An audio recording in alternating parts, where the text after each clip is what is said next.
오늘은 어린이 주일입니다.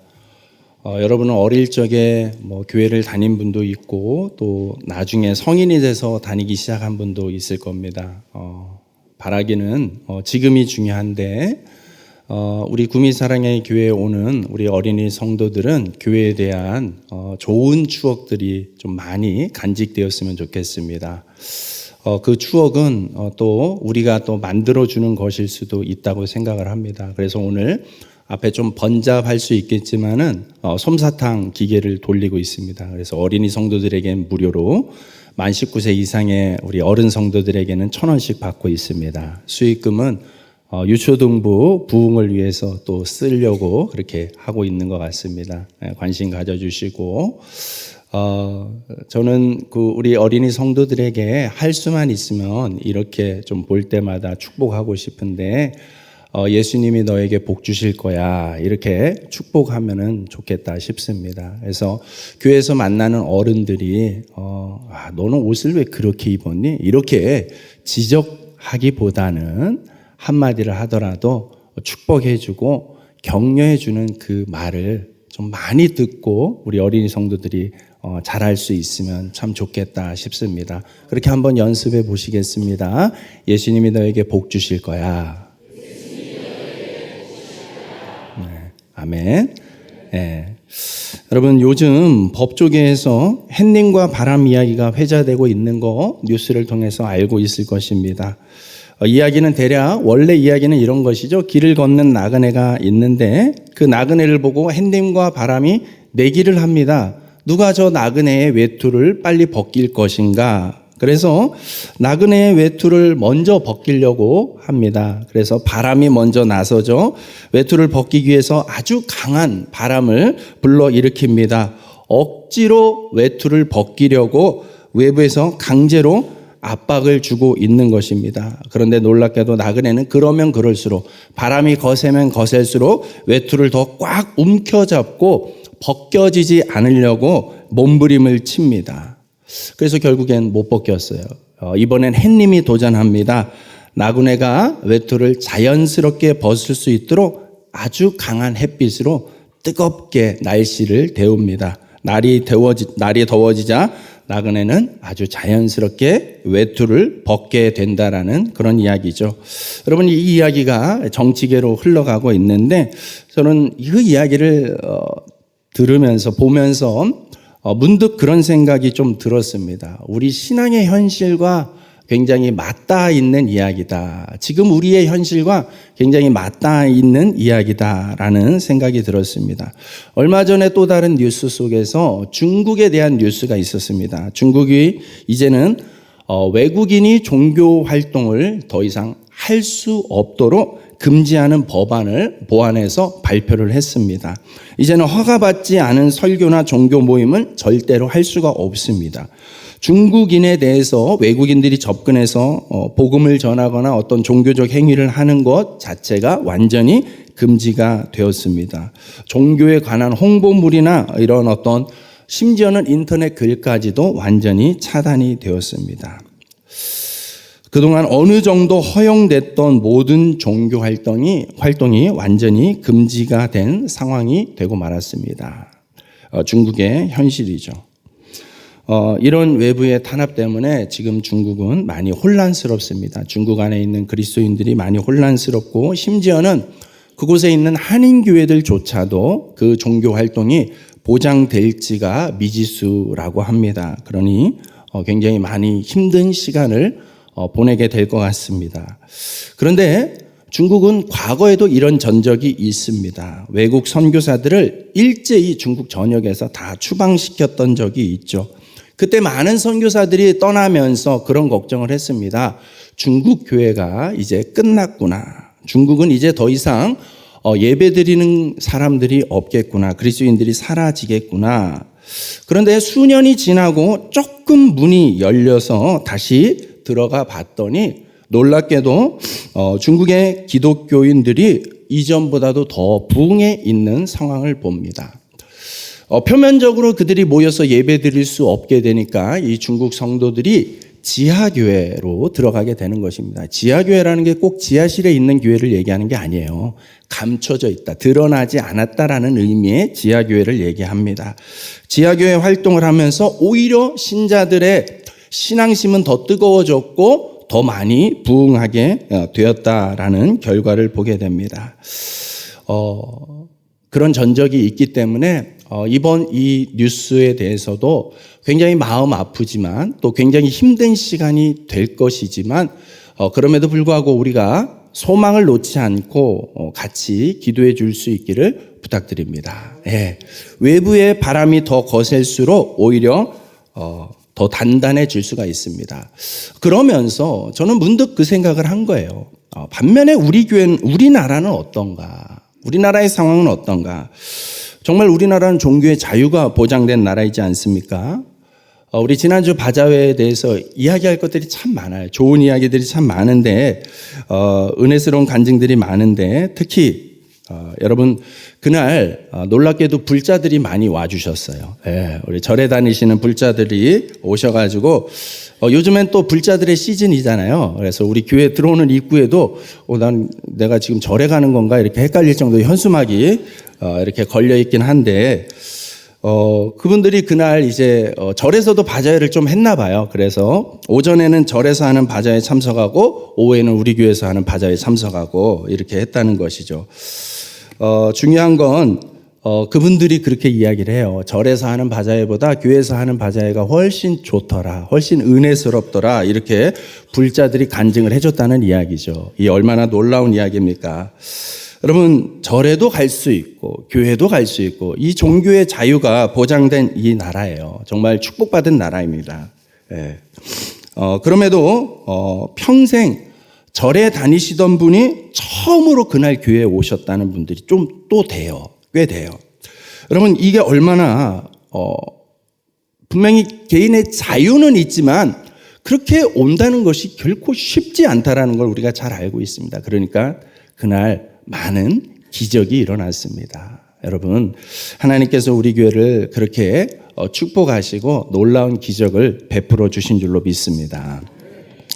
바라기는 이제 우리의 기도가 그날 방문했던 천여 명의 이 방문객들의 발걸음이 한 번으로 그치지 않고 다음에 이어지면서 복음을 듣는 데까지, 예수님을 영접하는 데까지 이어지게 해달라고 우리가 계속해서 함께 기도해야 될 줄로 믿습니다. 이렇게 얼마든지 종교의 자유가 있고 얼마든지 열심히 신앙생활할 수 있는 환경이 분명함에도 불구하고 저는 한편으로는 어떻게 보면 중국보다 우리나라가 훨씬 더 이 신앙생활하기 어려울 수 있겠구나라는 걱정도 됩니다. 예. 지난 5월 1일, 지금 이제 5월 1일 목요일부터 해서 6일 화요일까지 여러분 거의 일주일간 이 공휴일이 되어버렸습니다. 그렇죠? 그래서 오늘 또 이렇게 어른들, 부모님들 찾아뵙겠다고 멀리서 온 우리 자녀 가족들도 있는데 오신 것을 또 환영하고, 여러분 그런데 보면은 우리는 뭐 이제 그리스도인이니까 이런 연휴를 이용해서 이렇게 또 지방교회 또 우리 고향교회 이렇게 찾아가기도 하지만 대부분의 많은 사람들이요 이 연휴를 이용해서 실은 더 많이 놀러 가기 좋다라는 것이죠. 주일을 가운데 끼고 어디 놀러 가기 딱 좋은 시기인 것 같습니다. 그래서 많은 분들이 주일 성수를 훨씬 더 어려워합니다. 무엇이요? 숫자, 출석 통계가 그런 것들을 보여주고 있어요. 그래서 우리 교회는 크게 변함이 없지만은 도시교회 같은 경우를 보면은요, 이 5월 달에는요, 출석률이 심하면은 한 5분의 1이 날아갑니다. 네, 정말 많은 사람들이 이 연휴를 절대 놓치지 않으리라라는 열심을 가지고 또 어디를 놀러 가시는 것 같아요. 여러분, 이렇게 유혹이 많은 대한민국이 신앙생활하기 더 어려울 수 있겠다는 생각이 듭니다. 그런 상황 속에서 오늘 우리가 읽었던 본문의 이 솔로몬의 모습은 우리에게 분명히 귀한 도전을 주고 있습니다. 솔로몬은 예배에 대해서 최선을 다하는 사람이었습니다.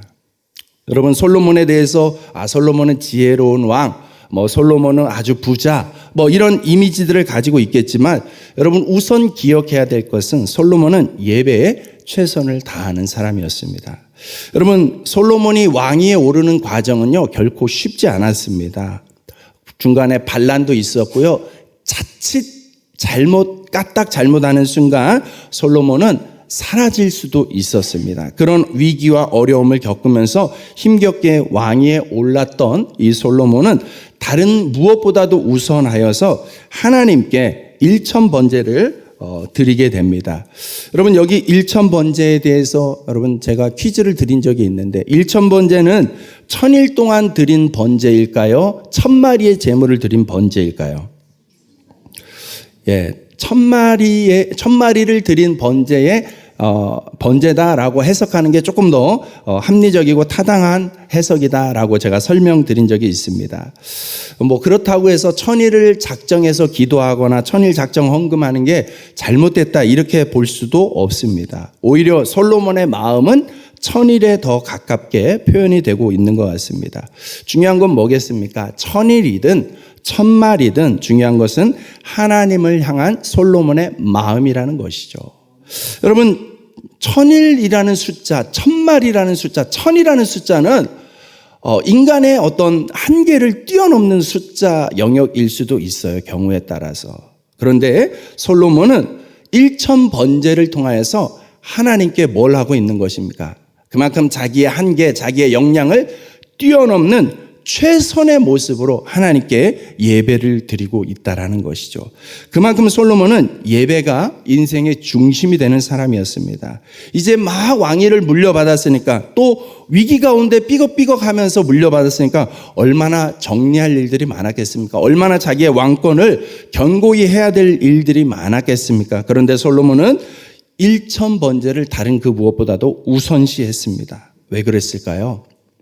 솔로몬의 아버지가 누구입니까? 다윗이죠. 아버지 다윗의 삶을 누구보다 가까이 보면서 깨달은 바가 있습니다. 그것이 바로 본문의 6절 말씀인데 한번 같이 읽어주시죠. 시작.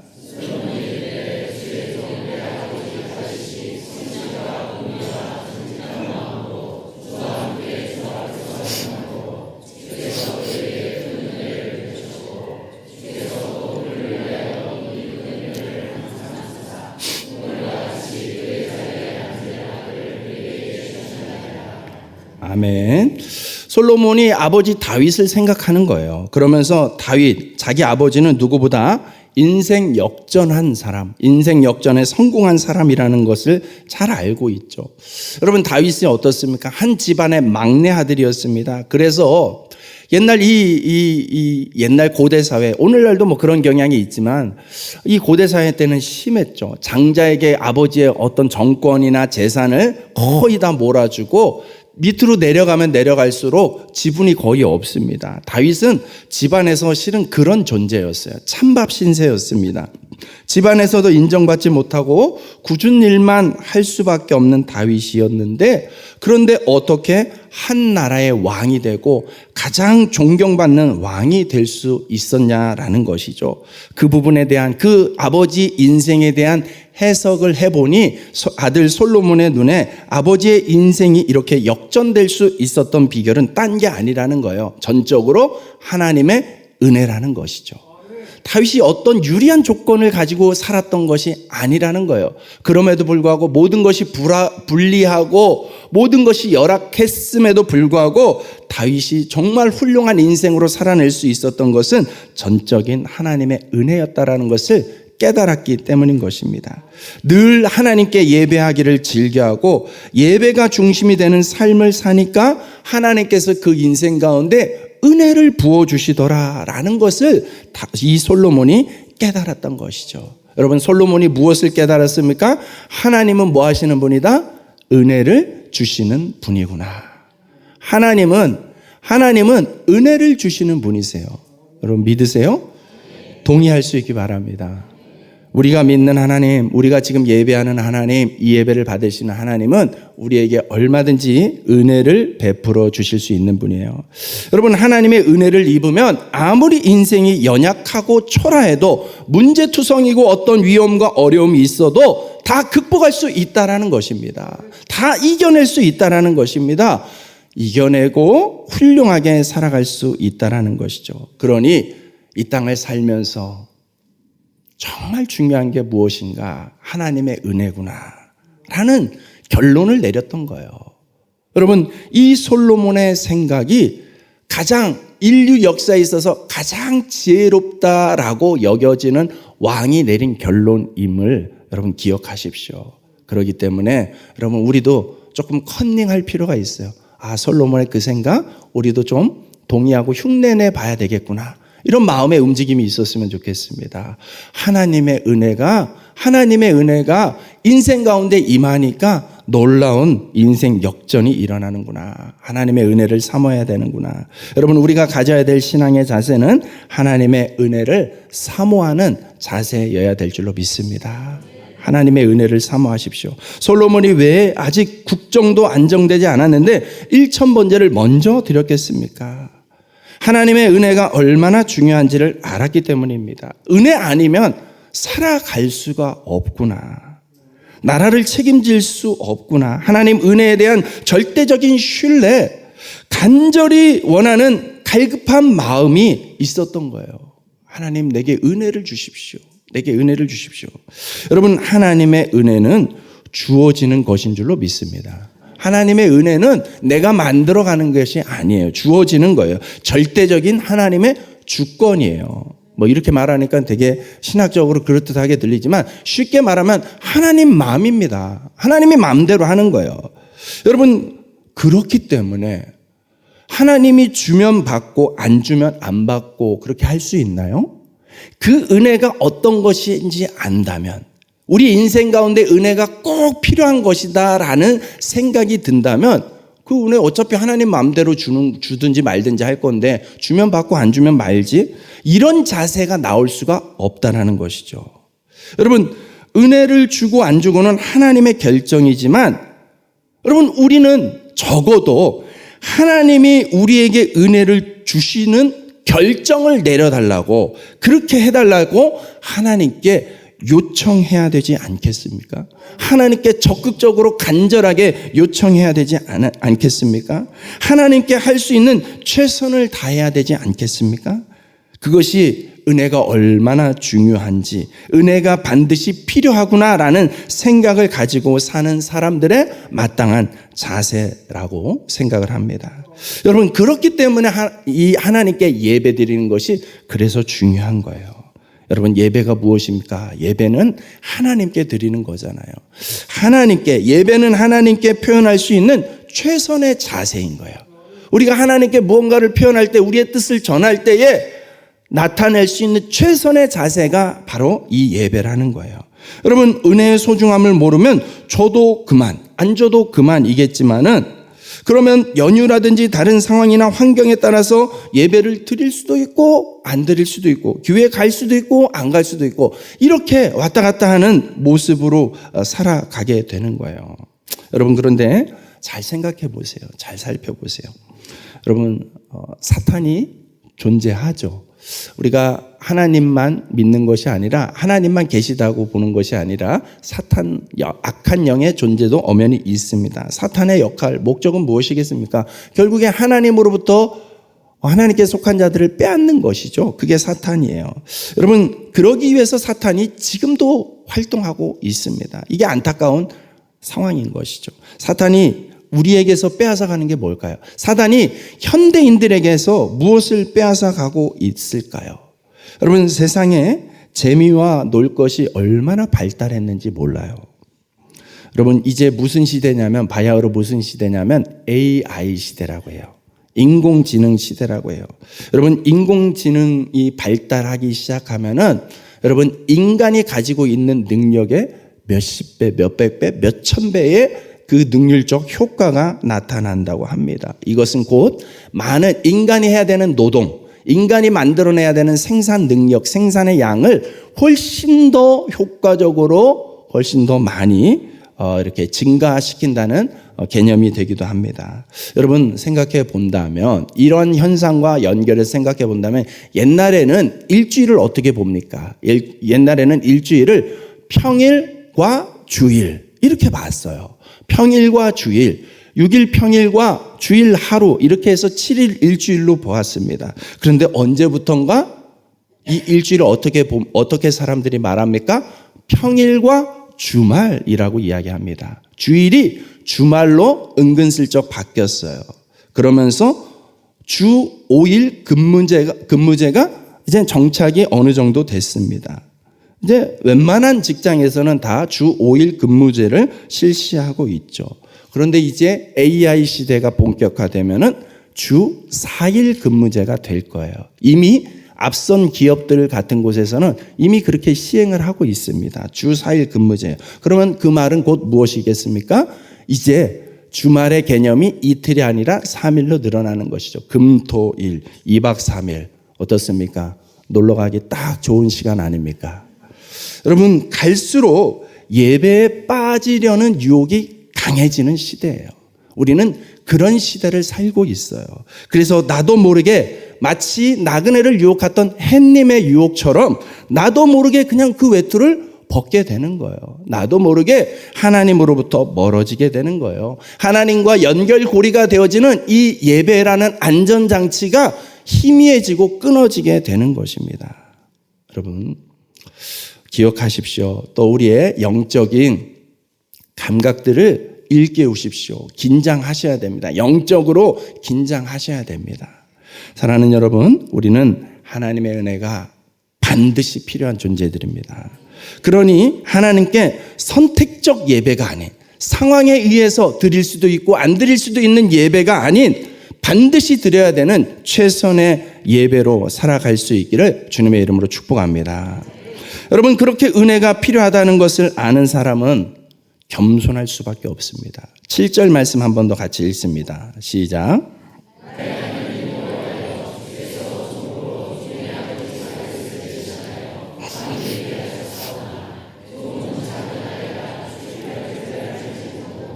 아멘. 오늘 솔로몬의 표현하기를 종은 작은 아이라 라고 이야기합니다. 나이가 어리다고 얘기하는 게 아닙니다. 나이가 무슨 상관입니까? 왕이 되었는데. 예.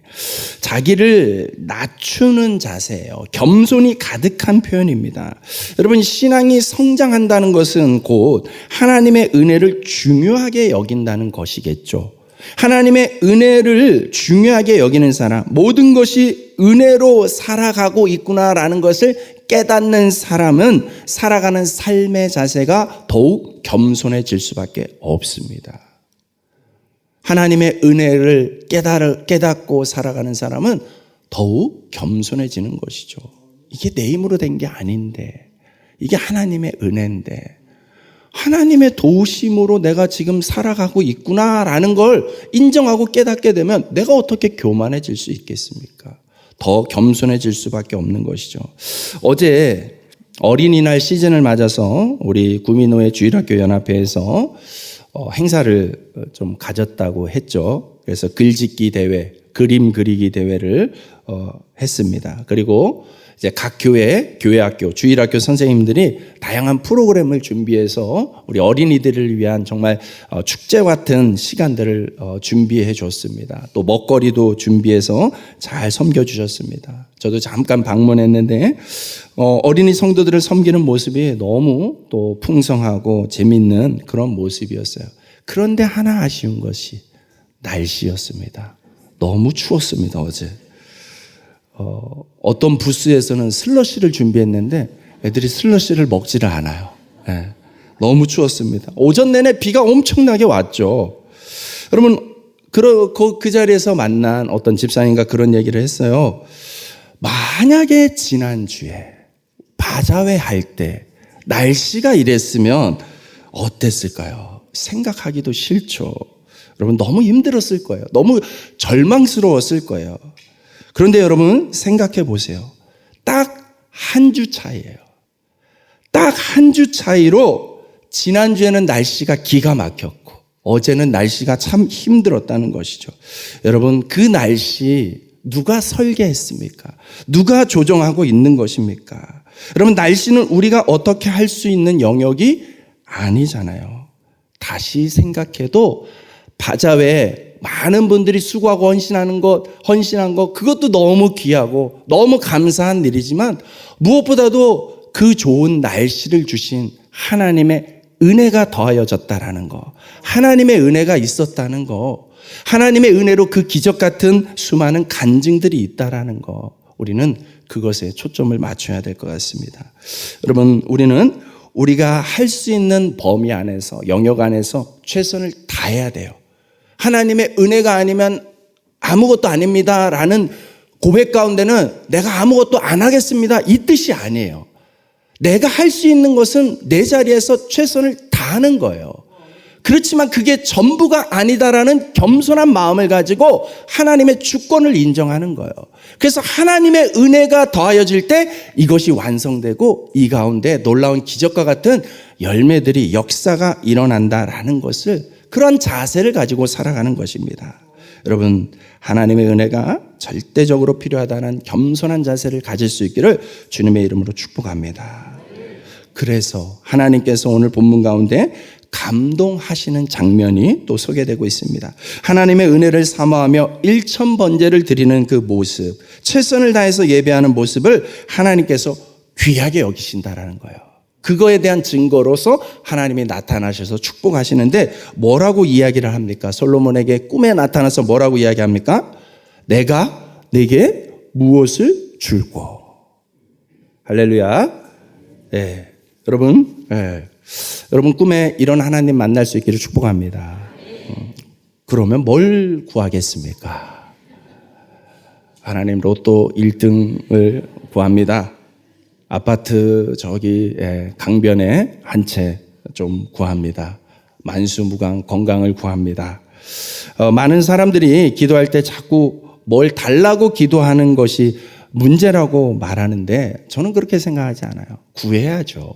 우리는 하나님의 도우심이 아니면 온전할 수 없는 자들이에요. 그렇기 때문에 구해야 됩니다. 그런데 여러분, 구하는 기도가 문제가 아니라 무엇을 구하는지가 중요하다는 것이죠. 무엇을 구합니까? 오늘 솔로몬 될 수 있었던 것은 하나님께 잘 구했기 때문입니다. 솔로몬이 무엇을 구했습니까? 지혜를 구했습니까? 오늘 9절 말씀 한 번 더 같이 읽어보시죠. 9절 시작.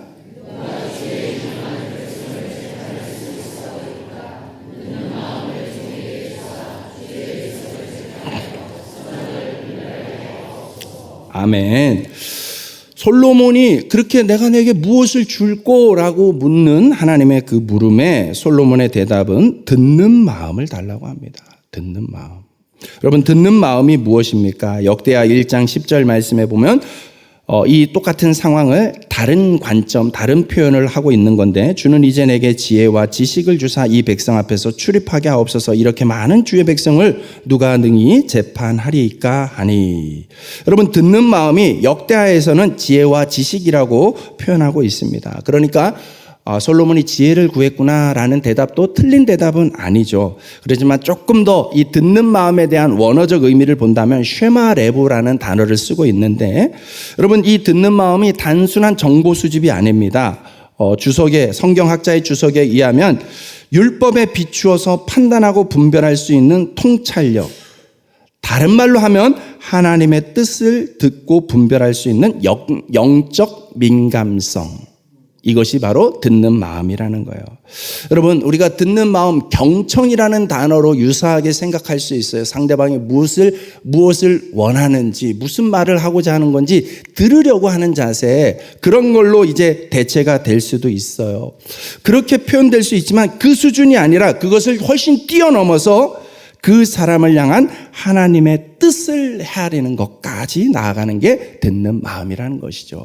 솔로몬은 그런 왕이 되기를 원했던 거예요. 하나님이 맡겨주신 백성들을 향한 하나님의 뜻이 무엇입니까? 그 하나님의 뜻을 제가 깨닫고 바르게 통치하고 재판하면서 하나님의 정의를 실현하기를 원합니다. 이것을 구했던 거예요.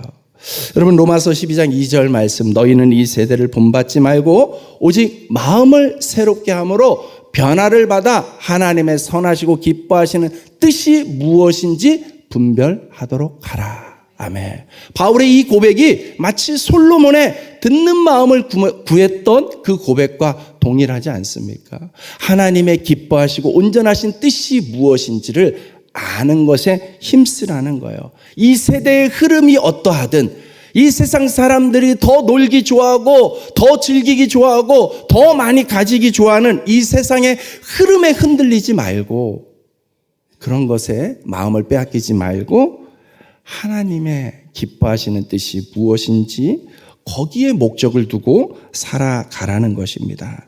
여러분, 왜 사냐고 물으면 웃지요 라고 대답하지 마시고 하나님의 뜻을 위하여 라고 생각할 수 있기를, 답할 수 있기를 축복합니다.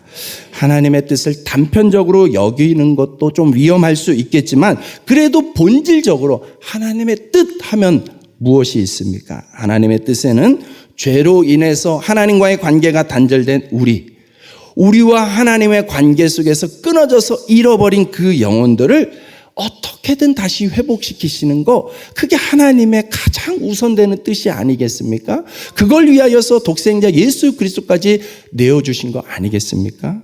한 영혼을 회복하여서 구원하는 데까지 인도하여 가는 거, 그게 하나님의 뜻입니다. 영혼 구원보다 분명한 하나님의 뜻이 있겠습니까? 그러니 우리 삶에 살아가는 방식이 저마다 다 다를 수 있어요. 가게를 할 수도 있고, 사업을 할 수도 있고, 직장 생활을 할 수도 있고, 학생으로 살아갈 수도 있고, 주부로 살아갈 수도 있어요. 모양은 다르지만, 그래서 기능과 역할도 다를 수 있지만, 그 범주 안에서 여러분이 반드시 공통되게 해야 되는 것은 영혼 구원입니다. 그것이 하나님의 뜻입니다. 하나님은 이 세상을 다양하게 만드셨어요. 가지각색이지 않습니까? 사람들, 자연들 다 하나님의 다양성 속에서 창조된 것이죠.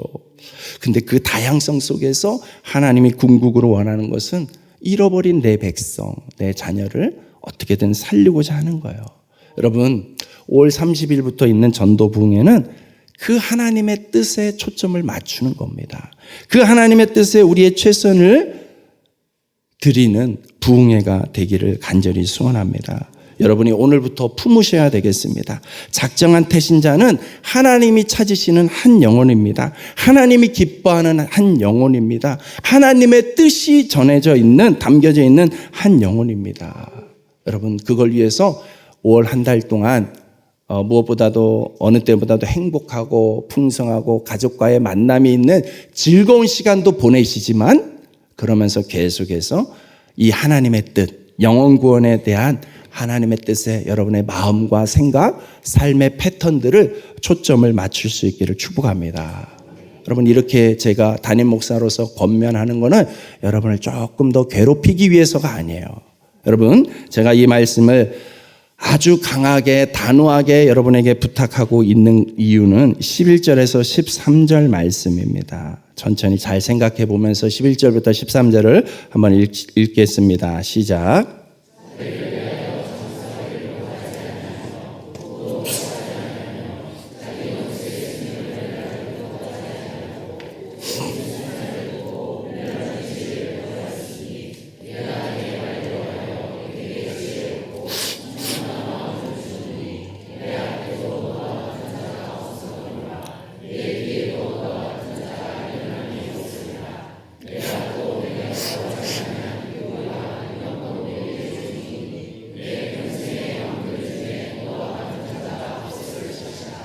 아멘.